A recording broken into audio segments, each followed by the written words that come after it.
Hi, everyone. I'm Joe Stoner, and this is Music Composing for Everyone. I'm going to share my screen just briefly. So I am a public librarian and library manager for Alameda County in California, and I am also a musician. I want to talk briefly with you to get started about how I developed this method of composing, but then jump right in and play some of my favorite songs for you.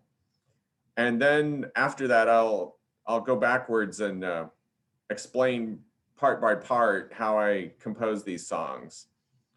I want to say at the outset that I'm not trying to teach you step by step how to compose because I really don't think I need to.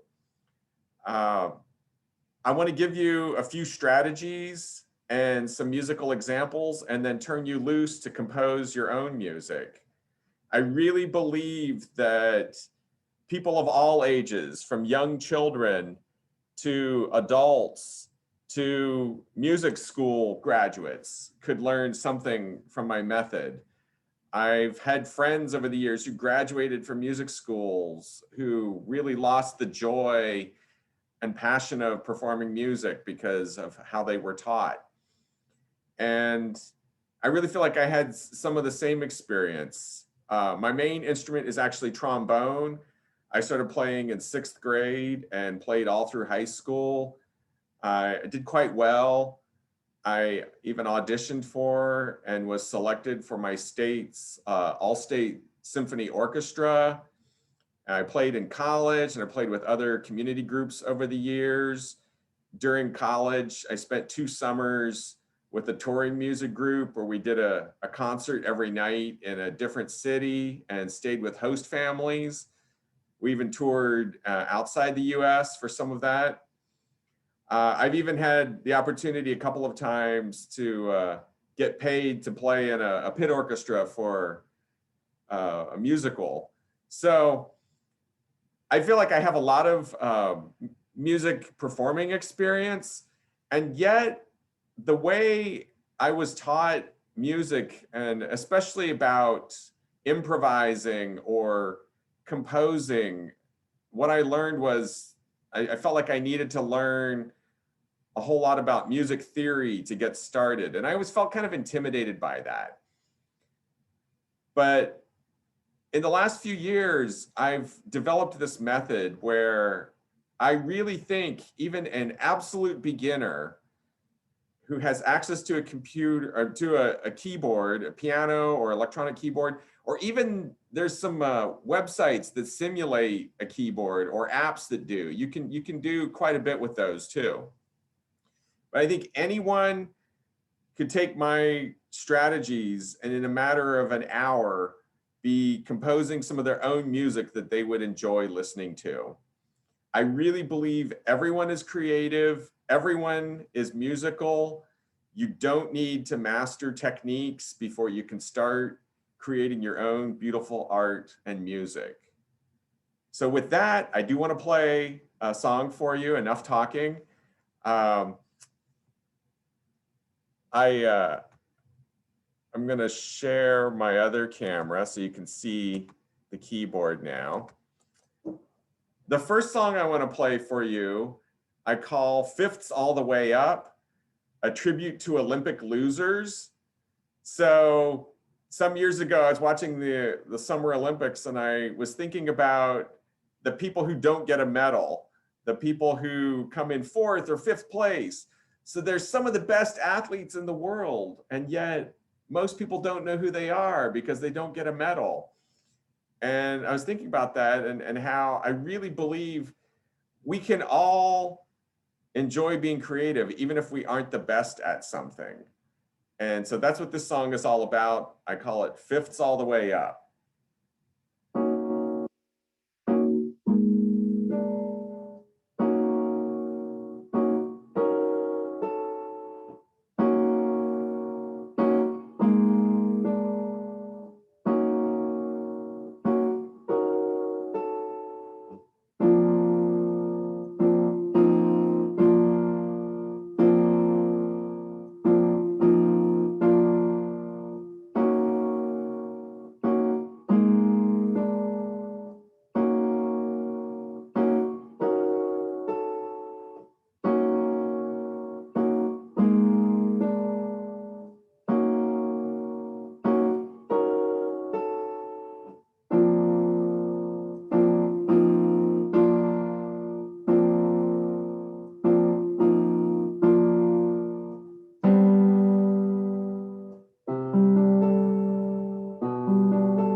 What'd you think?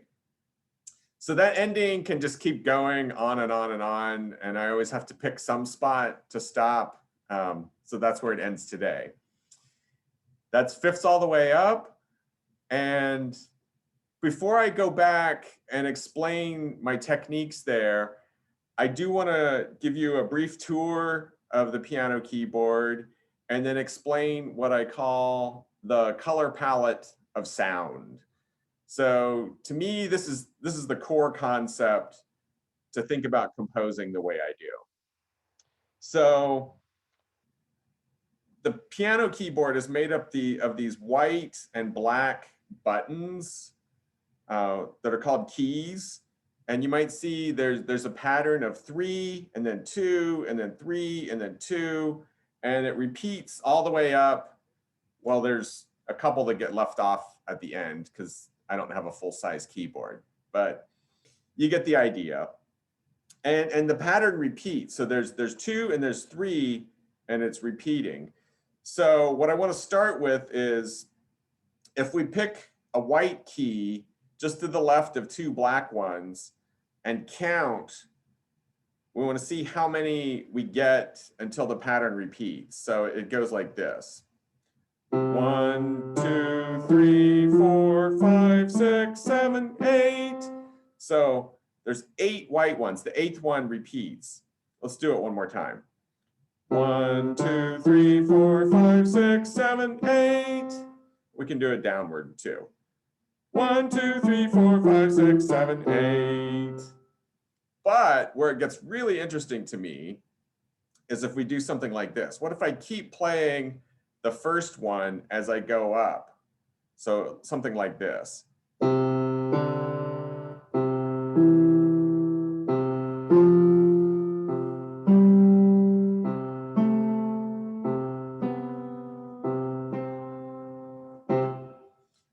And then you might notice these kind of sound similar.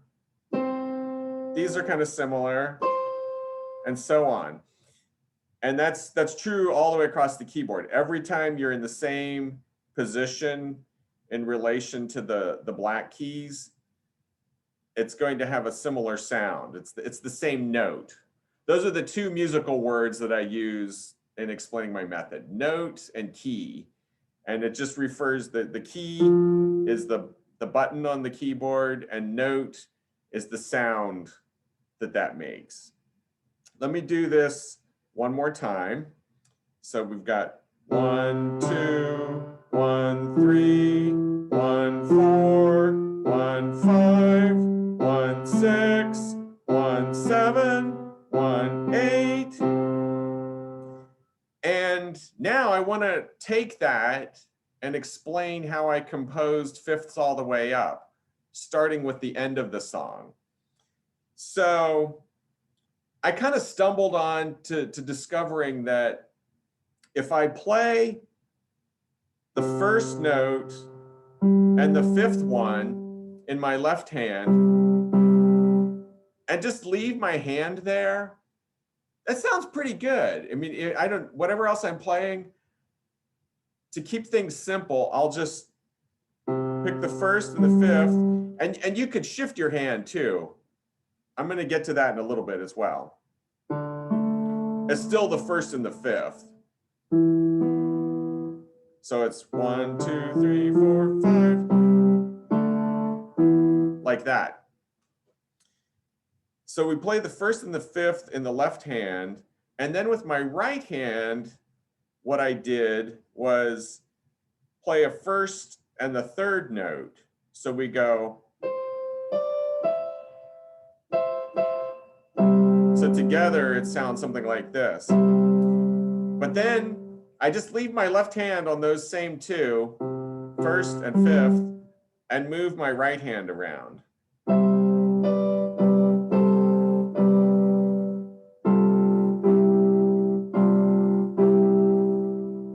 Could sound something like that.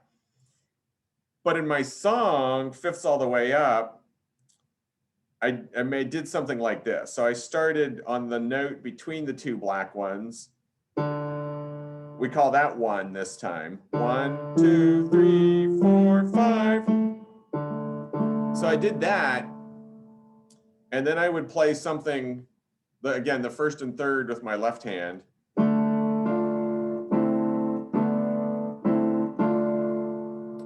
But then I thought, okay, maybe once in a while I would like to move my left hand. And just with a little bit of trial and error, I discovered this pattern that I really liked. So always playing the first and the fifth in my left hand. So it's like this. But then I ended up kind of flipping it over and shifted it down. Again, it's the first and the fifth. And I thought, okay, what if I go back the other direction again, but not quite all the way up? That sounds good. I like that. And then it feels like there's one more place I need to go. And I moved down a little bit, but not as far as the first time. And that's my pattern for that ending of Fifths All the Way Up, which actually started out as its own song. So it goes like this.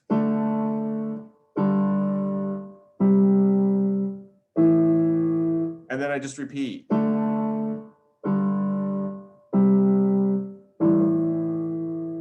So let me play a little bit more of that, both hands together, so see if you can remember how it sounded the first time.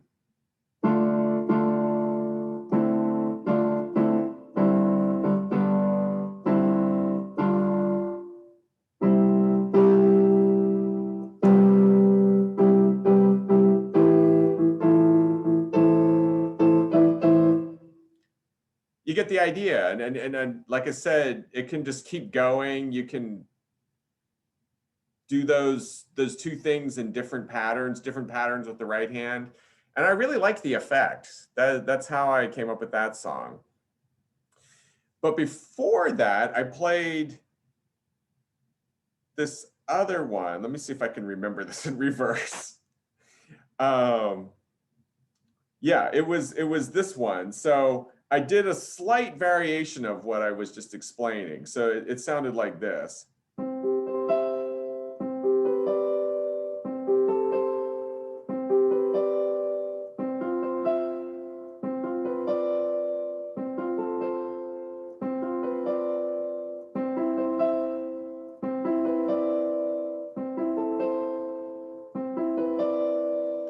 So maybe you could tell I did a kind of a walking feel to it, but in my right hand, it was always the first and the third note. I was just skipping over one white key.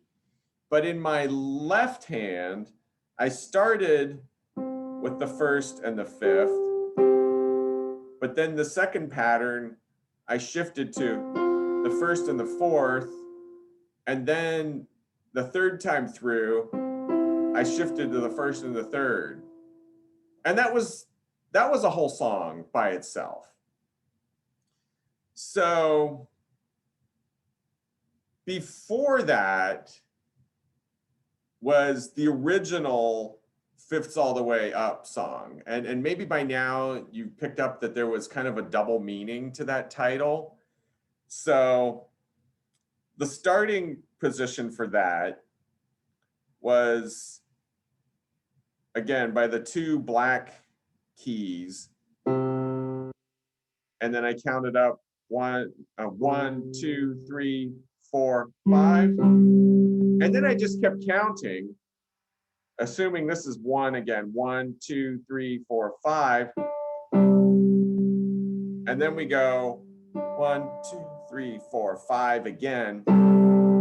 So you might be able to see there's the first, the fifth, first, fifth, first, fifth.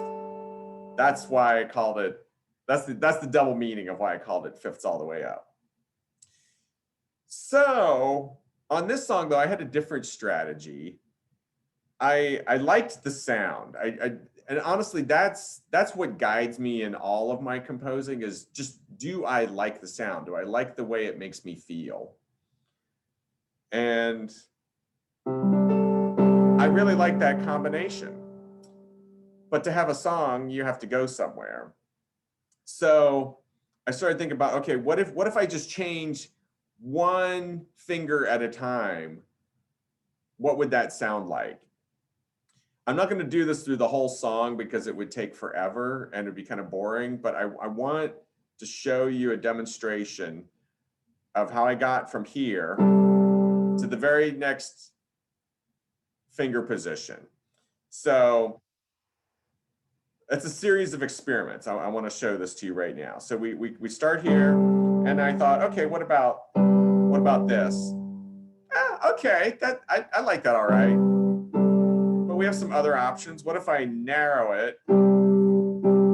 That sounds a whole lot like the first one. So I wasn't excited about that.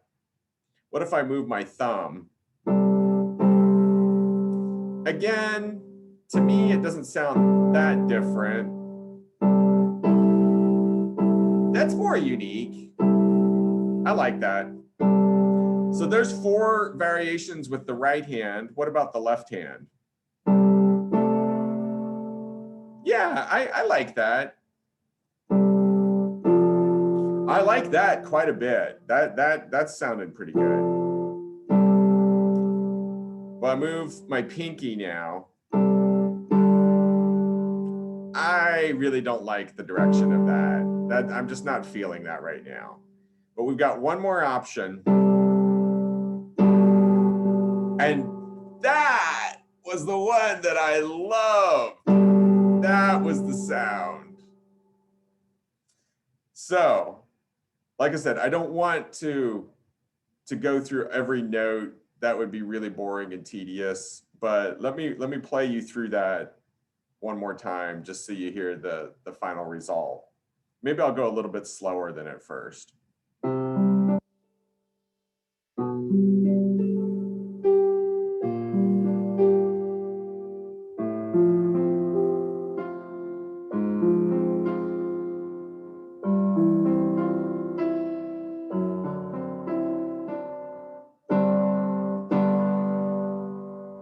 So that's fifths all the way up.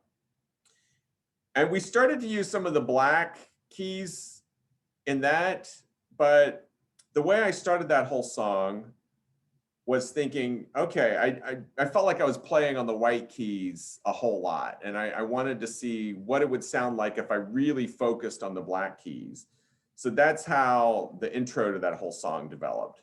And I found this sound. Do you remember that from the beginning?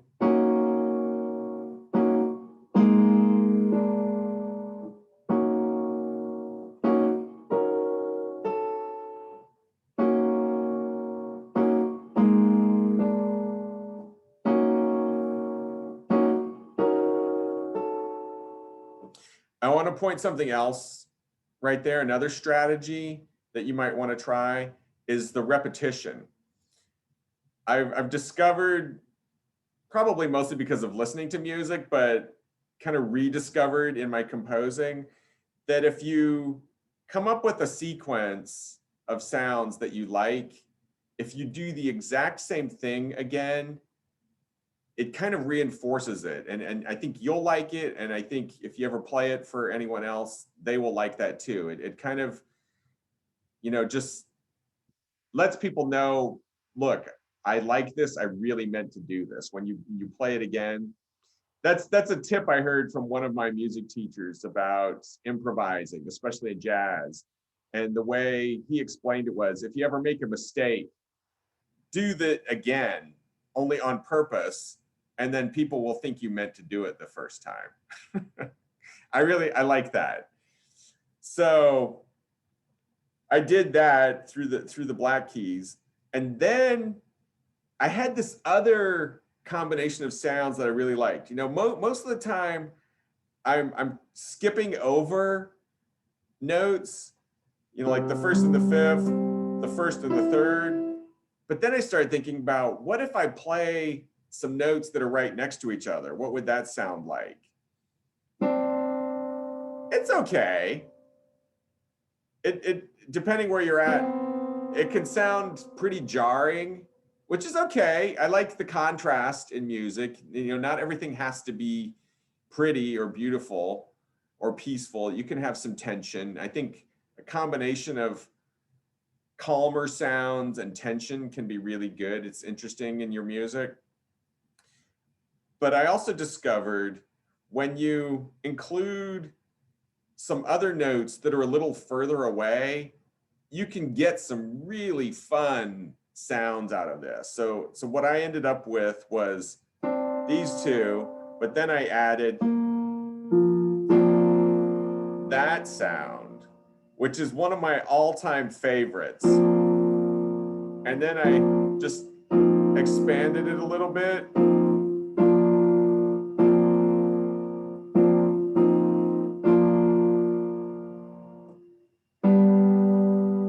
And that was my transition into Fifths All the Way Up. Okay, so I think I've talked enough about that. I do want to shift into something a bit different, and that's just the idea that you could play a pattern you like and then do the exact same pattern in a different hand position, and it has a really good, really fun effect. So I'm going to do this. This is a kind of a simple pattern, again, with the first and the fifth and the first and the third in the right hand. Maybe I should start here. Yeah, I'll do that. Here we go.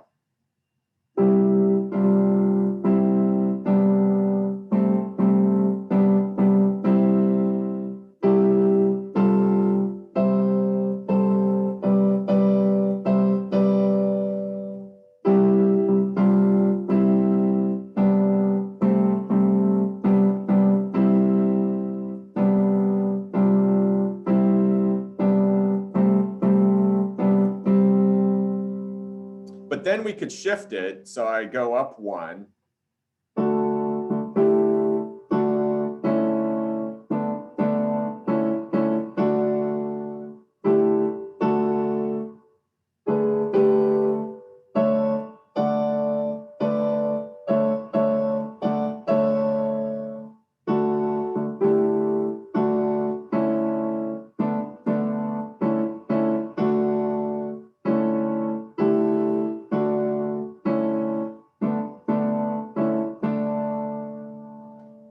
And you saw I made some mistakes there, and I'm okay with that. That's how composing works. Making art is not always perfect the first time, or even the 10th or 100th time.